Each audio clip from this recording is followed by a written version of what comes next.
Maharaj sir. ఒక పాదయాత్ర చేపడితేనో ఒక బహిరంగ సభ పెడితే కొన్ని వేల మంది కొన్ని లక్షల మంది వస్తున్నారు. అవును సార్. కానీ ఎందుకు ఓట్లకు వచ్చేటప్పటికి ప్రజల మద్దతు తీసుకోవడంలో కూడగట్టడంలో విశారదన్ మహారాజ్ ఎక్కడ ఫెయిల్ అవుతున్నారు? అంటే ఒక విషయం ఏంటంటే సార్, మేము పార్టీ పెట్టింది, మేము అసెంబ్లీ ఎన్నికలకి ఒక 3 నెలలకు ముందు మాత్రమే పార్టీ రిజిస్టర్ అయింది.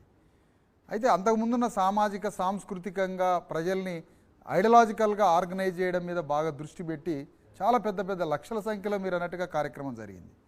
కానీ రాజకీయం ఏంటి అని అంటే ఆయా గ్రామాలలో కానీ ఎక్కడైతే మేము చెప్తున్నటువంటి 10% అగ్రవర్ణ రాజకీయాల వాళ్ళ నియంతృత్వ ఫాసిస్ట్ లీడర్షిప్స్ ఉన్నాయో ఆ నాయకత్వానికి అభిముఖంగా మా ప్రజల తరఫున అంతే సేమ్ కౌంటర్ హీరోని మేము సృష్టించలేకపోయాం.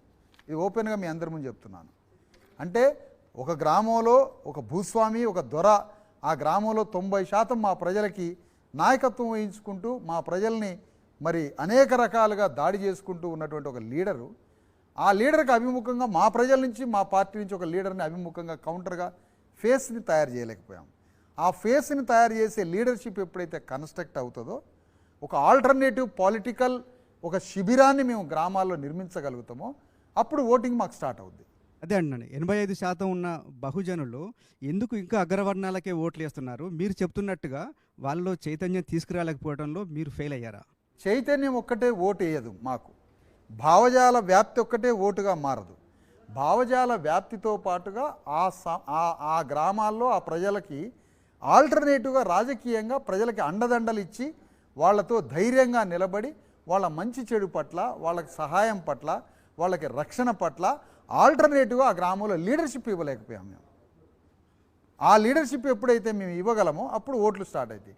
అందుకనే మనకి ఇక్కడ నార్త్ ఇండియాలో ములాయం సింగ్ యాదవ్, లల్లు ప్రసాద్ యాదవ్, కర్పూర్ ఠాగూర్లు, కొంతమంది బీసీ లీడర్షిప్, తమిళనాడులో బీసీ లీడర్షిప్, ఇలాంటి లీడర్షిప్ ఏమి ఇవ్వగలిగిందంటే గ్రామాల్లో ఉన్న ఠాగూర్లు, భూమిహార్లకి కౌంటర్గా ఎస్సీ బీసీలకి లీడర్షిప్ కౌంటర్గా ఇచ్చింది. ఇక్కడ తెలంగాణలో మా ద్వారా కానీ మరికొన్ని సంస్థల ద్వారా కానీ ఒక్క భావజాల వ్యాప్తి జరుగుతుంది తప్ప ఆల్టర్నేటివ్ పొలిటికల్ లీడర్షిప్ని మేము ఇంకా కన్స్ట్రక్ట్ చేయలే. దానివల్ల ఓటు ఆగింది. అందుకని మేము ఇప్పుడు ఈ నెక్స్ట్ 5 years ఇప్పుడు రాబోయే అసెంబ్లీ ఎన్నికల లోపు తెలంగాణలో ఉన్న 10,000 గ్రామాల్లో, 500 మండలాల్లో, 33 జిల్లాల్లో అప్పర్ కాస్ట్ లీడర్షిప్కి, ముఖ్యంగా రెడ్డి కాంగ్రెస్ పార్టీకి, రెడ్డి వెలమ బీజేపీ పార్టీకి, వెలమ రెడ్డి బీఆర్ఎస్ పార్టీకి అభిముఖంగా ధర్మ సమాజ్ పార్టీ గ్రామాలలో ఒక గౌడుని, ఒక యాదవుని, ఒక ముదిరాజుని, ఒక నాయి బ్రాహ్మణ్ని, ఒక చాకల్ని, ఒక మాదిగని, ఒక మాలని కౌంటర్గా మా ప్రజలకి ఒక లీడర్గా తయారు చేసి అభిముఖంగా నిలబెట్టి మా ప్రజలకు కూడా మంచి చెడు, మా ప్రజలకు కూడా ఒక రక్షణ, మా ప్రజలకు కూడా ప్రభుత్వంతో పోరాడి ఇవ్వాల్సిన సహాయాలు అవన్నీ ఏర్పాటు చేయబోతుంది. ఇక నమ్మకం ఉందా? 100% ఉన్నది. ఆల్టర్నేటివ్ చేయాల్సిన పనే అది, మాకున్న నమ్మకం కూడా అదే. అంటే మీకు నాయకుడికి ఎదగాలంటే ఆర్థిక కండబలం ఉండాలి, ఆర్థిక బలం ఉండాలి, అవన్నీ సాధ్యమేనా? అస్సలు కాదు. ఎప్పుడైనా సమాజంలో సంపద వచ్చేది గుండె బలంతో, గుండె బలంతోటే తప్ప డబ్బు కాదు. గుండె బలం ఎక్కడ ఉంటుందో సంపద అక్కడ క్రియేట్ అయ్యింది.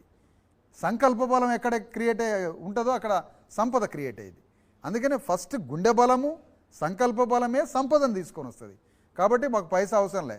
ఇప్పుడు మీరు పైసలే అంటే దేవేంద్ర గౌడ్ దగ్గర డబ్బులు ఉన్నాయి, ఆనాడు చిరంజీవి ఉన్నాడు, చిరంజీవి దగ్గర పైసలు ఉన్నాయి, చాలామంది దగ్గర పైసలు ఉన్నాయి. కానీ వాళ్ళ దగ్గర ఫిలాసఫీ లేదు, జ్ఞానం లేదు, గుండె ధైర్యం లేదు, తత్వం లేదు.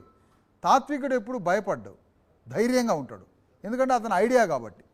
ఫిలాసఫర్ ఆయన ఐడియా, ఆయనే ఒక ఐడియా కాబట్టి ఫిలాసఫర్స్ ఎవరికి భయపడరు. వాళ్ళ ఆలోచనని విజయవంతం చేసుకోవడానికి ఆలోచనగా వెళ్ళిపోతూ ఉంటాడు. అందుకనే ముందు మనిషికి కావాల్సింది ఐడియాలజీ, అది సమృద్ధిగా ఉంది. ఇప్పుడు మాకు కావాల్సింది లీడర్షిప్. ఆ లీడర్షిప్ని 5 ఏళ్లలో సృష్టించుకొని మేము రాజకీయంగా తెలంగాణ గడ్డ మీద భారతదేశ చరిత్రలోనే మొట్టమొదటగా బీసీ, ఎస్సీ, ఎస్టీలందరినీ కలగలిపి ధర్మ సమాజ్ పార్టీ తరఫున రాజ్యము, రాజ్యాధికారాన్ని చూపించబోతున్నాం తెలంగాణ గడ్డ మీద.